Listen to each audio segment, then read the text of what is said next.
Du Young rubbed his tired eyes as he stared at the communication screens before him.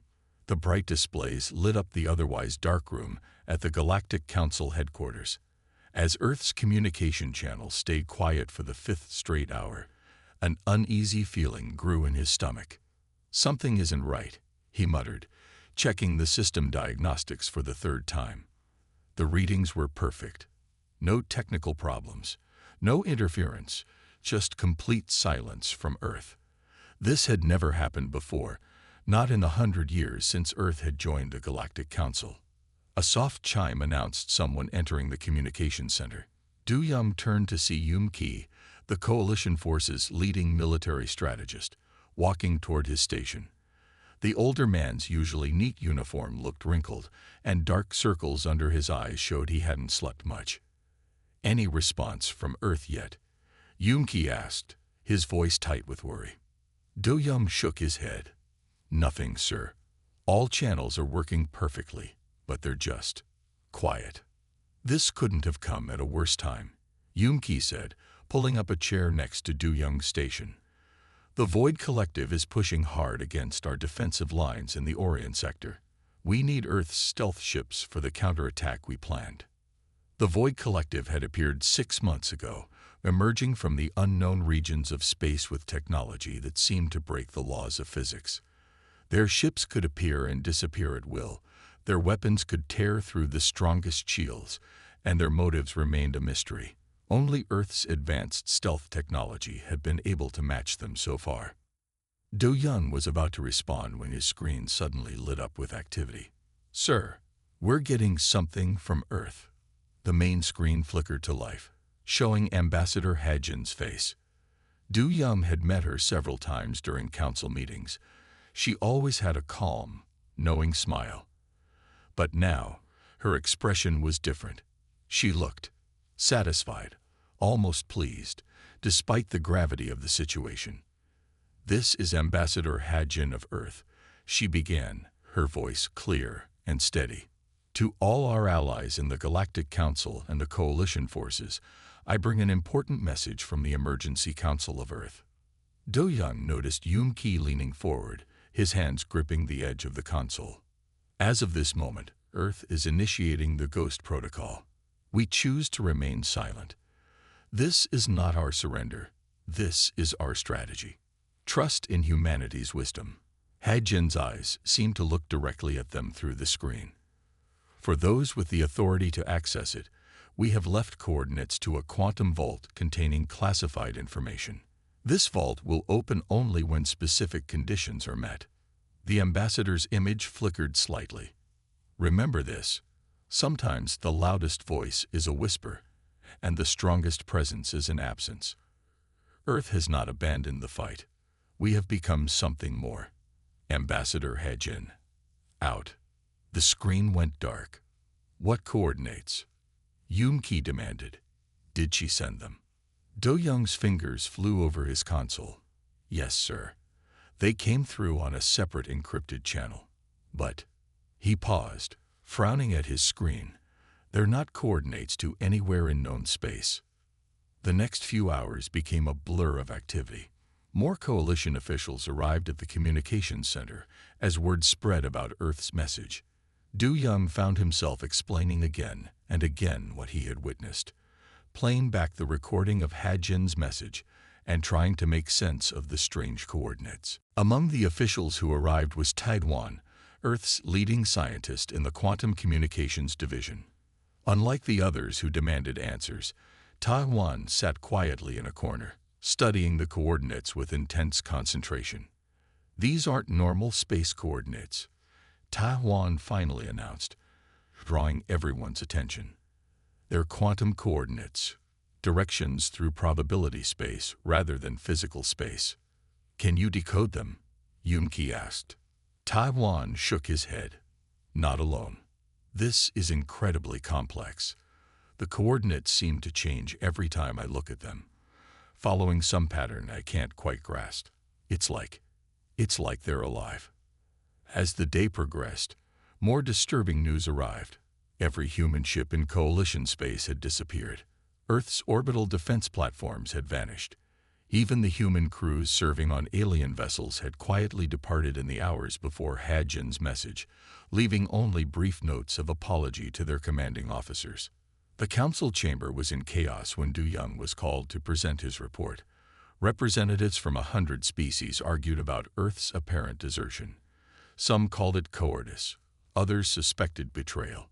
A few suggested that Earth had secretly surrendered to the Void Collective.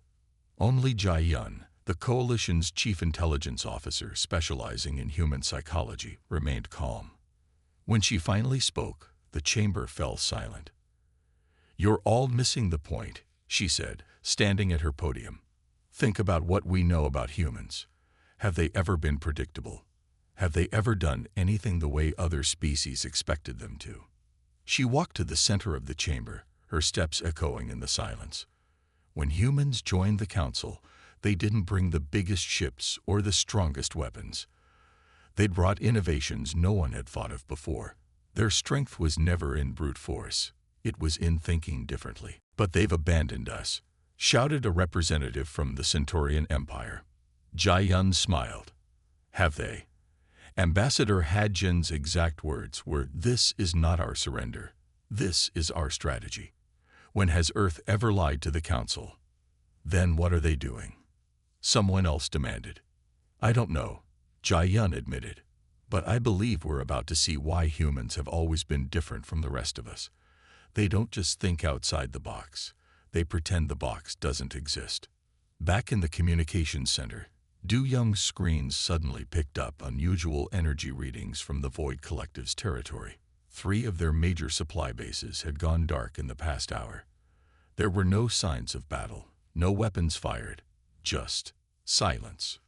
"Sir," Du Young called to Yum Ki, who had returned to the center, "look at these patterns." The energy disruptions weren't random. They formed a perfect geometric shape, like a signature written across space itself. As they watched, 2 more Void Collective bases went dark, adding to the pattern. "It's a message," Ta Huan said suddenly. He had been quietly working in his corner, but now stood up, eyes wide with revelation. "The humans aren't gone. They're showing us something. These power failures, they're forming the first part of the quantum coordinates." Do Young looked back at his screens with new understanding. Earth hadn't abandoned the fight. They had changed the rules of engagement entirely. As he watched more Void Collective installations go dark, he remembered something his human colleague had once told him. "The best moves in a game are the ones your opponent doesn't even know are possible." The day ended with more questions than answers, but Du Young felt a strange sense of hope. As he prepared to end his shift, he noticed something odd on one of his secondary screens. For just a moment, he thought he saw a message flash across it. "Watch the silence. Listen to the void. We are here." The words vanished as quickly as they had appeared, leaving Do Young to wonder if he had imagined them. But as he left the communications center, he could have sworn he heard quiet laughter in the empty corridor, a sound that reminded him that sometimes the most powerful forces in the universe were the ones you couldn't see. In his private quarters that night, Du Young wrote in his personal log, "Today, humanity didn't retreat from the galaxy. They advanced beyond it. And I have a feeling we're about to learn why Earth's motto has always been, 'Not all strength lies in thunder.'" As he prepared for sleep, his communication pad briefly lit up with an anonymous message. "Thank you for watching, friend. Keep observing the silence. The real show is about to begin." Do Young smiled, turned off his lights, and for the first time since Earth went quiet, he slept peacefully. Sometimes, he realized, silence wasn't the end of communication. It was the beginning of something far more interesting. In the darkness of space, invisible to any normal sensors, Earth's ships moved like ghosts through the void, preparing for a war that would be fought not with weapons and armies, but with silence and shadows. The universe was about to learn why humans had always seemed a little different from everyone else. And somewhere in that darkness, Ambassador Hadjin smiled as she watched the first phase of humanity's greatest strategy unfold exactly as planned. The time had come to show the galaxy why Earth had always been more than it appeared to be. 6 months had passed since Earth fell silent. Commander Sun Ma stood at the bridge of her flagship, the Star Blade, watching the battle unfold through the main view screen. Coalition ships moved in careful formation against the Void Collective's forces, but something was different today. "Ma'am," her tactical officer called out, "3 enemy ships just lost power. They're drifting." Sun Ma narrowed her eyes. This was the 4th time this week that enemy ships had mysteriously failed during battle. No shots fired, no obvious cause. They simply stopped working. "Any signs of sabotage?" she asked. "None that we can detect," the officer replied. "It's as if their cores just went to sleep." Sun Ma thought about Earth's disappearance. These strange events had started happening shortly after humanity went quiet. At first, they were small things. Enemy supply ships arriving empty, communication systems failing at crucial moments, navigation computers showing wrong coordinates. The bridge door opened, and Jai Yun walked in. The intelligence officer had dark circles under her eyes, but she was smiling. "Commander," Jai Yun said, "I need to show you something." In Sun Ma's private office, Jai Yun placed a data pad on the desk. "Look at this pattern," she said, pointing to a series of dots on a star map. "Every unexplained event in the past 6 months. When you connect them—" Sun Ma leaned forward. The dots formed a clear shape, the same pattern that had appeared in the quantum coordinates Earth had left behind. "It's them, isn't it?" Sun Ma asked quietly. "The humans are still fighting." Jai Yun nodded, "But not in any way we expected. They're not just hiding, they're everywhere. Remember Taiwan? He's been studying these events. He thinks humans have found a way to exist between spaces." Between spaces, what does that mean? "Think about how humans always seemed different from other species," Jai Yun explained. "They were never the strongest or fastest, but they could always see patterns others missed. Maybe they found a way to step sideways from normal space, not invisible, but adjacent." A soft beep interrupted them. Sun Ma's computer screen flickered to life, showing a message that disappeared almost instantly. But both women saw it. The void isn't empty, it's full of ghosts. In another part of the galaxy, Taiwan sat in his laboratory, surrounded by screens showing data from the latest battle. He had been tracking energy patterns that nobody else seemed to notice, tiny ripples in space-time that appeared just before each mysterious event. "You're seeing it too, aren't you?" a voice said behind him. Taiwan turned to find Minho standing in the doorway. The human operative was one of the few who hadn't disappeared with Earth. At least, that's what everyone thought. "How did you get in here?" Taiwan asked. "This is a secured facility." Minho smiled. "Is it? Or do people just think it is?" He walked to one of the screens. "You're close to understanding. Humanity didn't leave the galaxy. We became part of its shadows. The quantum coordinates," Taiwan said. "They weren't directions to a place, were they?" "They were directions to a way of thinking," Minho replied. "Humans have always known that the strongest position isn't always the most visible one." Before Taiwan could respond, alarms blared throughout the facility. The main screen showed a massive Void Collective fleet approaching a coalition colony. "Watch," Minho said calmly. As they watched, strange things began to happen to the enemy fleet. Ships veered off course for no reason. Weapons fired at empty space. Navigation systems sent vessels in circles. In the midst of the chaos, Taiwan saw something extraordinary, a ripple in space, like heat waves over hot ground, and for just a moment, he glimpsed the outline of an Earth ship before it faded away. "We found the spaces between spaces," Minho explained. "The gaps in reality where nothing is supposed to exist. Perfect for a species that always liked hiding in plain sight." Back on the Star Blade, Sun Ma was watching the same battle. The Void Collective fleet was in complete disarray, but her sensors showed nothing attacking them. Then her personal console lit up with a message. Commander Sunmai, hold position. Let the ghosts do their work. A friend. As she watched, more enemy ships began to drift powerless in space. Others jumped to random coordinates, their crews confused and disoriented. Supply ships arrived carrying nothing but empty containers. Communication channels filled with static that, when analyzed, contained fragments of Earth songs. In her quarters that night, Sunmai found an old book on her desk, a paper book, something only humans still made. Inside was a handwritten note. The art of war is not always about being seen. Sometimes it's about being the wind that moves the leaves, the whisper that spreads doubt, the shadow that creates fear. Humanity didn't retreat. We evolved. Dayun, the AI specialist working with coalition forces, had spent months analyzing the patterns in these events. She had found something fascinating, a new form of code hidden in the quantum fluctuations around each incident. It was like nothing she had ever seen before, a language written in the fabric of space itself. It's beautiful, she told Sangwon, the former Earth Defense Force commander who had stayed behind as a liaison. Humans didn't just find a new way to fight, you found a new way to exist. Sangwon nodded. We always knew this day would come. Earth's strength was never in our weapons. It was in our ability to think differently. When the Void Collective appeared, we realized it was time to show the galaxy what humanity could really do. But why the silence? Dayun asked.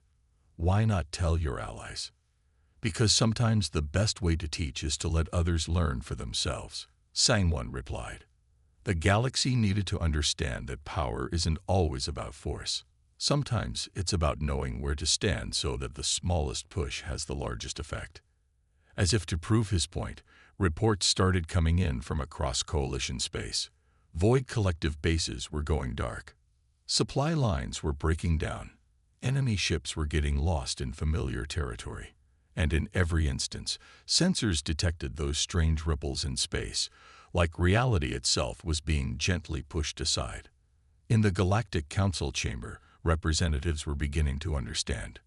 Earth hadn't abandoned them. It had transformed itself into something new, something that could fight the Void Collective on its own terms. Humanity had become the ghost in the machine, the whisper in the dark, the uncertainty that made their enemies doubt everything they thought they knew.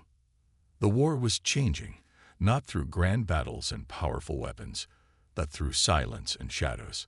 Earth had shown the galaxy that sometimes the greatest power lies not in being the strongest force, but in being the force that no one can see coming. As the day ended, Sunmai stood at her viewport, watching the stars. A subtle ripple passed across her view, and she smiled, knowing that somewhere in that distortion, humanity was fighting in ways the galaxy was only beginning to understand. We never needed to shout, she remembered a human friend telling her once. The universe was always listening. We just needed to learn to whisper in the right way. And in the silence between the stars, Earth's whispers were changing the course of the war, one ghost at a time. 1 year had passed since Earth went silent. Min-Ho sat in a small cafe on the edge of coalition space, watching ships come and go through the spaceport's massive windows. To anyone looking at him, he appeared to be just another trader taking a break between flights. They couldn't see the quantum computer hidden in his coffee cup, or the way his eyes tracked invisible patterns in the space between stars. His communication device buzzed softly. The message was simple. The web is ready. Min-Ho smiled and took another sip of his coffee. Across the galaxy, thousands of human operators like him were sitting in similar places, space stations, colonial outposts, trading ships. Each one appeared to be doing nothing important. Each one was changing the course of the war. In her laboratory deep within Coalition headquarters, Dayun stared at her screens in amazement. She had finally cracked part of the code hidden in the quantum fluctuations around human activity. What she found made her catch her breath. They're everywhere, she whispered to herself. They've been everywhere all along. Her discovery showed that humans hadn't just found a way to hide. They had woven themselves into the fabric of galactic society, so deeply that they had become part of its foundation. Every computer system, every communication network, every power grid had invisible human touches in them, waiting to be activated. A quiet knock on her door made her look up. Sang-won stood there, his expression knowing. "You found it, haven't you?" he asked, walking into the lab. "The web?" Dae-yeon nodded. "How long have humans been planning this?" "Since we first joined the Galactic Council," Sang-won replied, sitting down beside her. "We knew someday we would face an enemy that couldn't be fought with normal weapons. The Void Collective just happened to arrive sooner than we expected." He pointed to one of her screens, where data streams showed the hidden patterns. Every human who traveled to the stars carried a piece of the plan.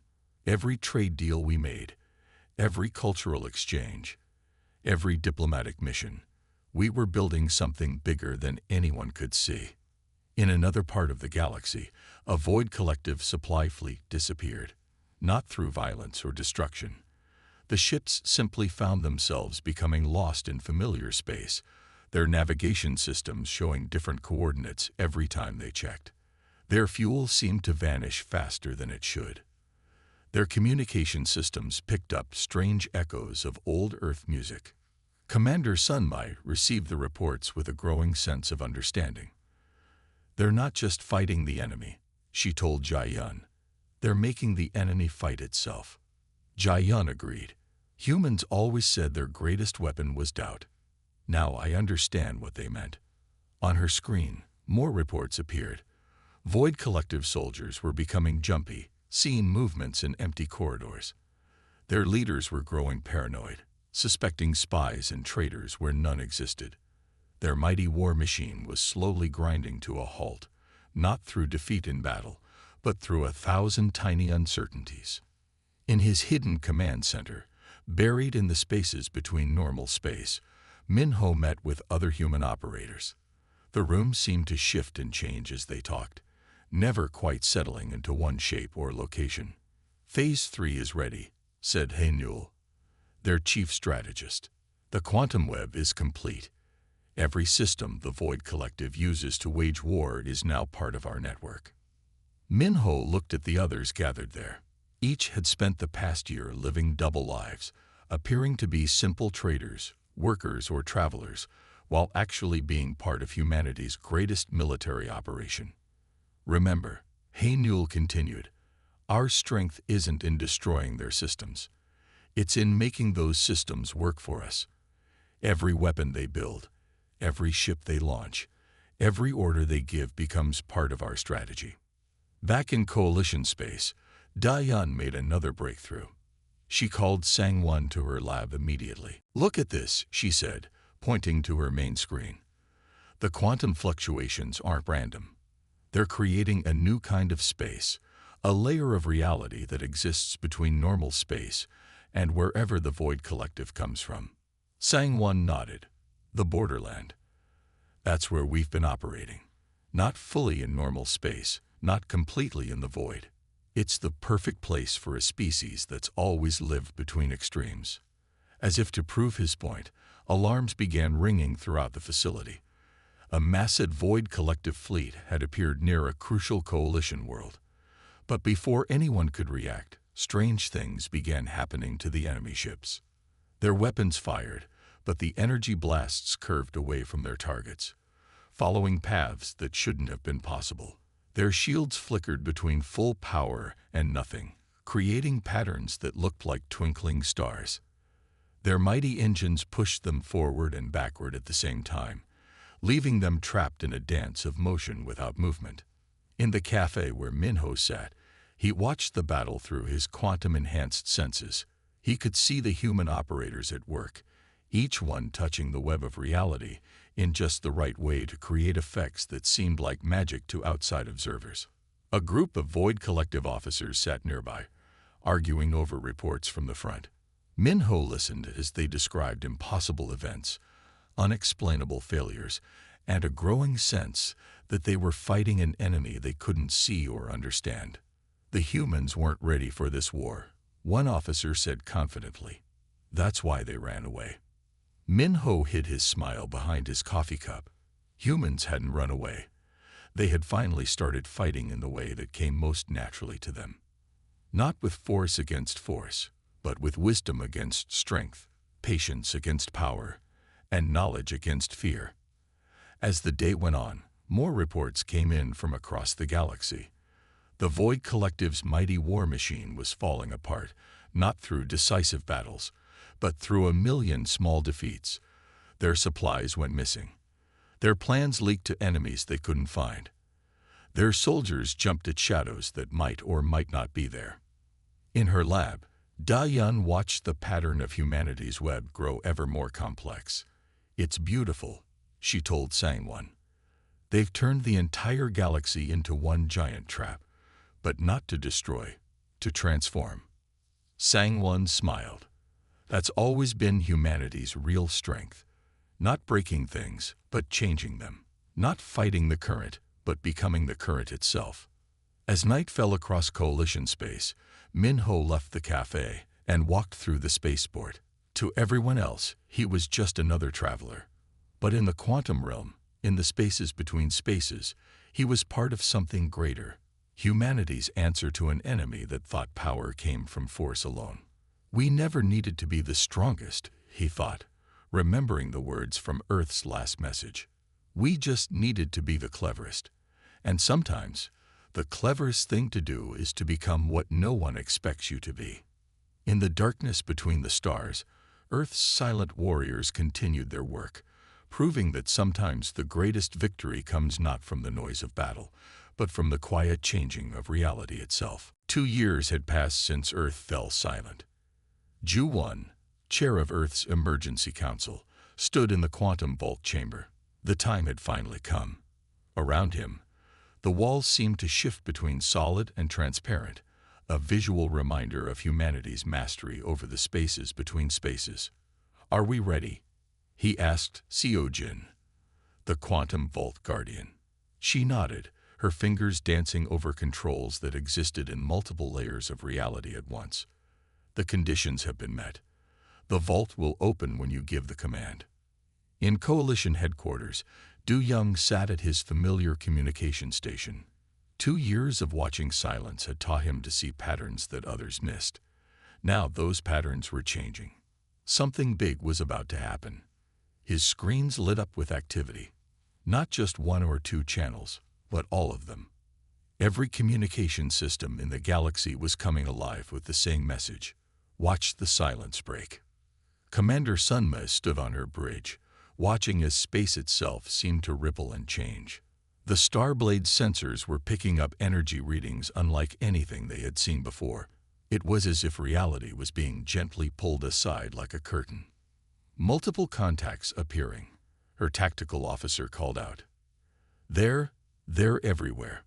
One by one, Earth's ships appeared. Not just their military vessels, but every ship that had vanished 2 years ago. They emerged from the spaces between spaces, their hulls gleaming with technology that seemed to bend light itself. In the quantum vault chamber, Ju-Won gave the command. The vault opened, releasing not physical objects, but pure information, the full truth of what humanity had achieved. Da-Yun, watching from her lab, saw the data flood her screens. Her eyes widened as she understood. "It's not just technology," she whispered. "They changed the rules of reality itself."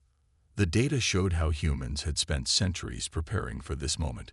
Every scientific discovery, every technological advancement had been leading to one goal: the ability to step sideways from normal space and operate in the quantum realm that existed between realities. Hanul, now revealed as Earth's chief strategist, explained it to the gathered coalition leaders.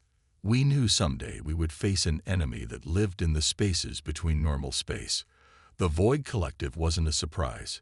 They were an opportunity to show what humanity had become." Across the galaxy, the Void Collective's forces were falling apart.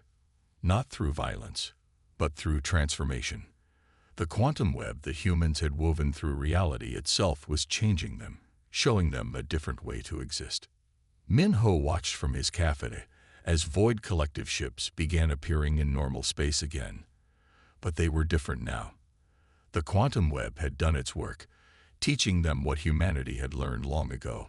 That true power came not from domination, but from understanding. We didn't just want to defeat them, Sang-won explained to Diane as they watched the events unfold. We wanted to show them a better way to exist.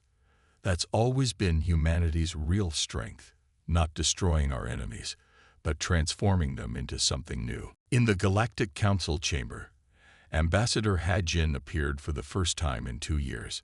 She stood at the podium, looking exactly as she had in her last transmission. 2 years ago, we told you to trust in humanity's wisdom, she began. Today, we show you why. We didn't just find a way to fight in the spaces between spaces. We found a way to change those spaces themselves. The chamber's holographic displays showed the full scope of what humans had achieved. The quantum web wasn't just a weapon or a defense. It was a new layer of reality, one that could bridge the gap between normal space and the void. The Void Collective came from the spaces between realities, Ha-Jin continued. They thought those spaces belonged to them alone. We showed them that there are no spaces where understanding and wisdom cannot reach. Do-young, watching from his station, saw something remarkable.